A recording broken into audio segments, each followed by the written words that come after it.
All right, what's going on, everybody? Cameron Mitchell, we back with another video, and today I'm going to be talking about why I'm keeping my 2002 Honda Accord on my journey to 10K, right? And you know, this is real subjective. Everything I say, for the most part, is subjective. But I just want you to know that the car that you drive really doesn't matter. If you're in your building season, I wouldn't even put a age limit on it. If you're in your building season, it doesn't matter if you drive a Honda, if you drive a Scat Pack, if you don't even have a car, you ride the bus.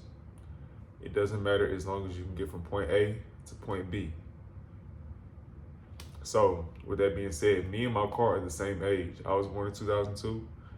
My car, it was made in 2002. So I say that to say that my main goal right now is to stack $10,000. Do you think I'm really worried about looking like I already have the money before I have the money? No, I don't. My main goal right now is to hit $10,000, then 15, then 20.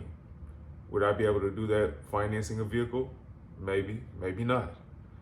Am I gonna take my chances trying to figure that out? No, because the vehicle that I bought for $2,900 last year, maybe late July, early August, almost, around this time last year, I made the decision to do a voluntary repo on my Volkswagen. I had a 2015 Volkswagen, spending $1,000 just to get to and from work.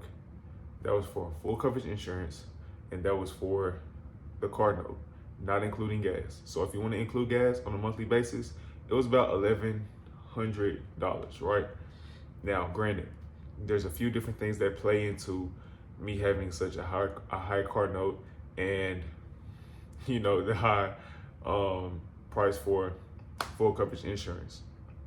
With that being said, it seemed like every time the 15th of the month will come around, I'm giving out $500, $400, $50 here for gas. You know what I'm saying? But now the car that I have is paid off. I don't have a note. If anything, it's more so maintenance. I'm just maintaining it rather than trying to have full out repairs.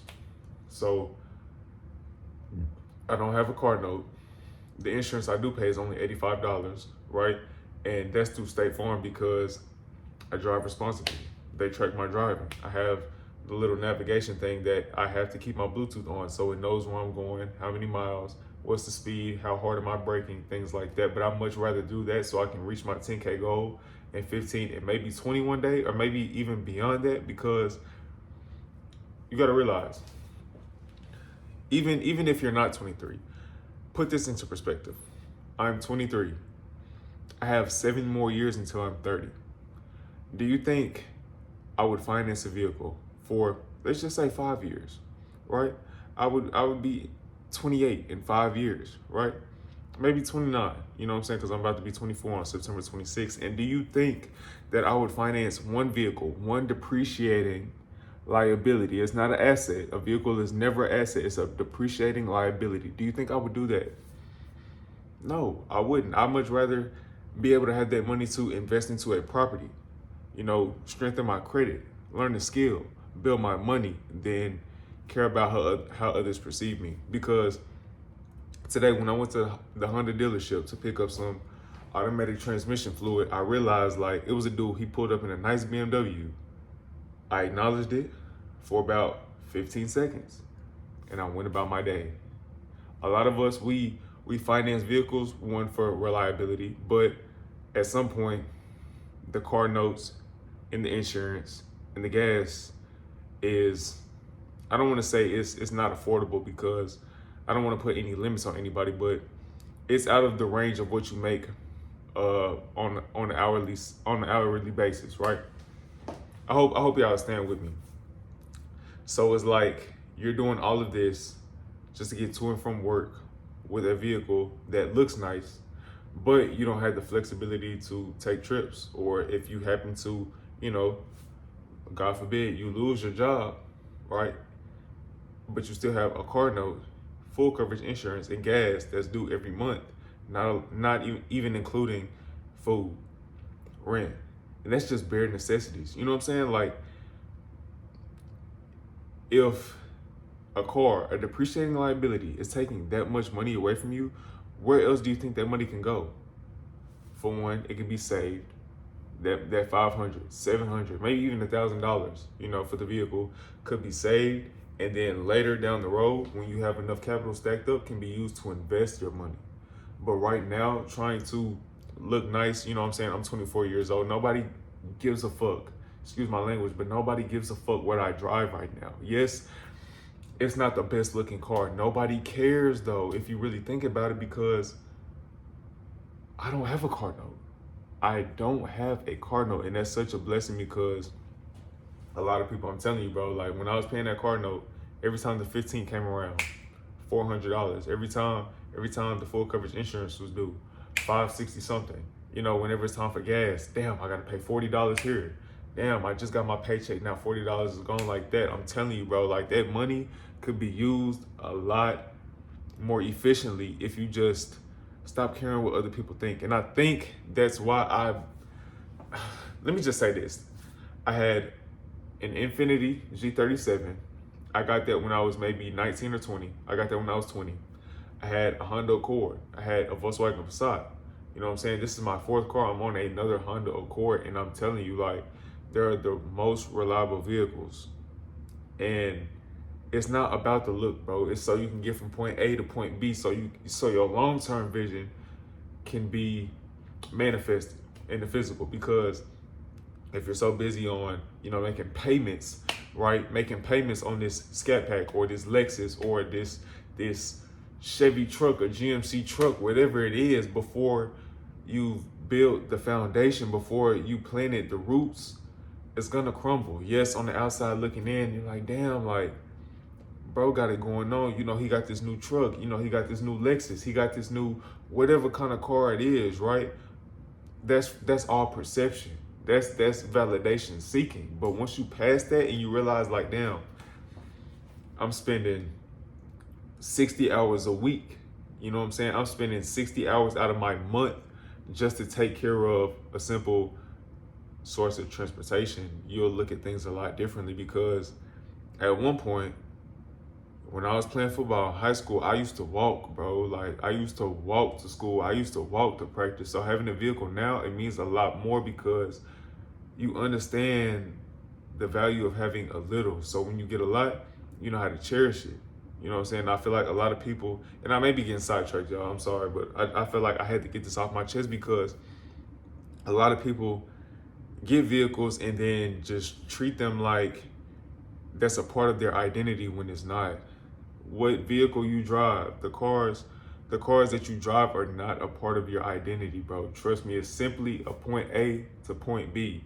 And that's what you have to treat it like, until you have the monthly income coming in to where you can buy the vehicle that you want cash. You know what I'm saying? If you wanted to. Now, do I recommend that? No, I don't recommend that. But if you have the credit, go ahead and use the credit and just keep the cash on the side, you're not tying up your cash. You can use that for assets.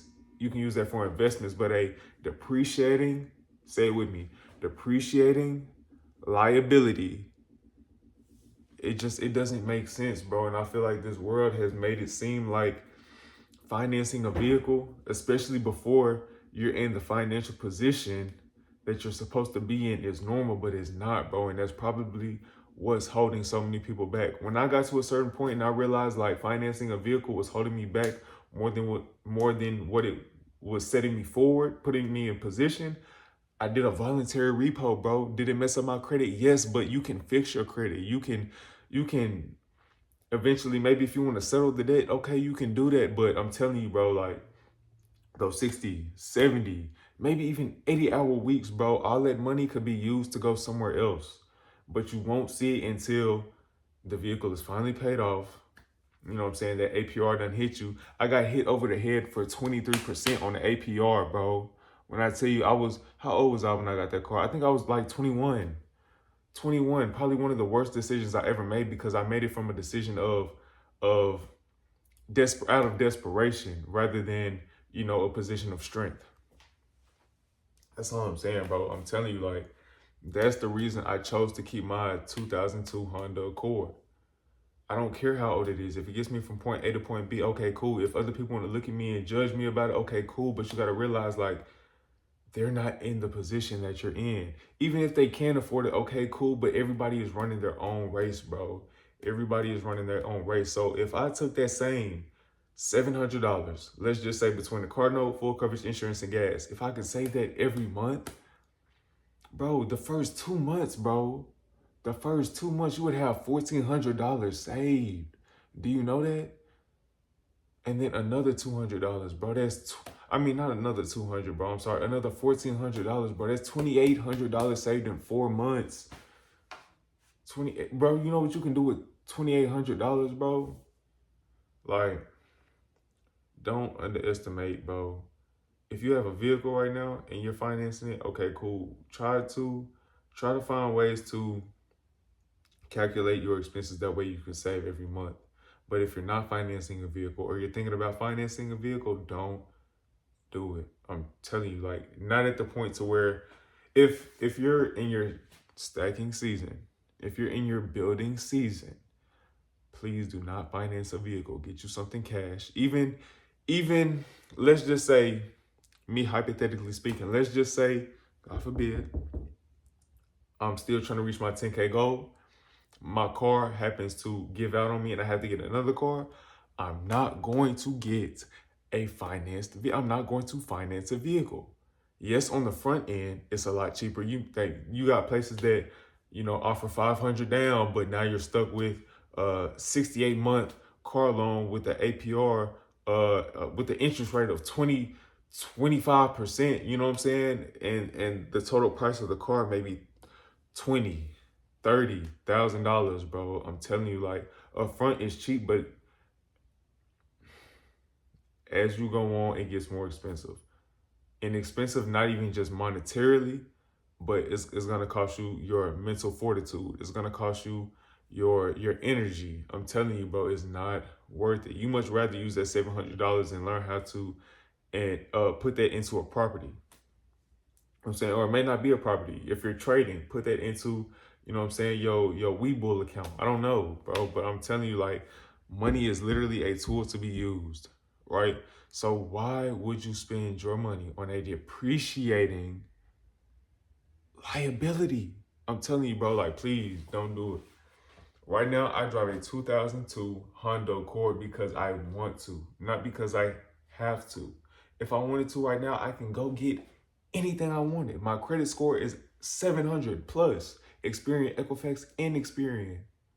TransUnion, Equifax, and Experian, but that's where you have to put yourself in position to where, okay, if I can get this vehicle, if I can get this loan for this vehicle for $30,000, you can get you a business line of credit for like 50, for 100.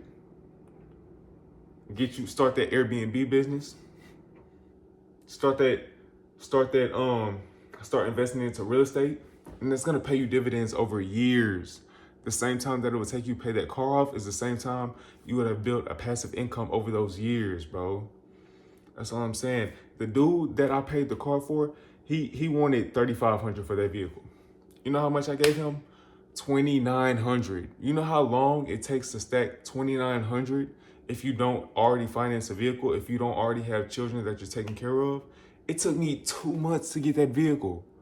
Now imagine if I went to a dealership, right? Let's just say they said 0 down, but the payments are 100. No, I'm sorry. Yeah, I've been up all day, I'm sorry. Let's just say that the payments are $400 a month. Like, come on, bro, it's not adding up, because that's gonna tax you over the long run. But all I'm saying is, bro, I drive a 2002 Honda Accord and I have $10,000 to my name, almost $10,000 to my name. How many people can say that? A lot of people got scats, and this is not speaking for the majority. This is just speaking from, just what I see on the internet. A lot of people don't have even $5,000 to their name. let alone 8 or 10 or 15 or 20, bro. So don't get caught up in that rat race. Log out of Instagram, log out of Facebook, log out of social media, bro, and run your race. Because before you know it, you're gonna look up, 7 years done pass, and either you use that money for a vehicle or you use that money for assets and investments. And like I said, everything is a lagging indicator, bro. It's going to show where your money went. It's gonna show you the person that you become, bro. So I just don't want y'all to make the same mistake, bro, because it's gonna cost you, bro. It's gonna cost you, and I don't want that. If you're watching this video, bro, I want you to stack your first 5. I want you to stack your first 10, your 20, your 30, bro, because one day we're gonna look back and be like, damn, I'm so happy I didn't go get that car, because now you can get whatever you want, bro. You might be able to get a Porsche, bro, all cash if you wanted to. Would you get all cash? Maybe no, but you have that option if you wanted to. That's all I'm saying, bro. So your boy Cameron Mitchell is out, bro. And if you stacking, please stay disciplined. I have work tomorrow from 2 to 10. Do I want to go? No. But do I want that 10K more than I much rather lay in bed? Yes. So I'll talk to y'all later. Bye.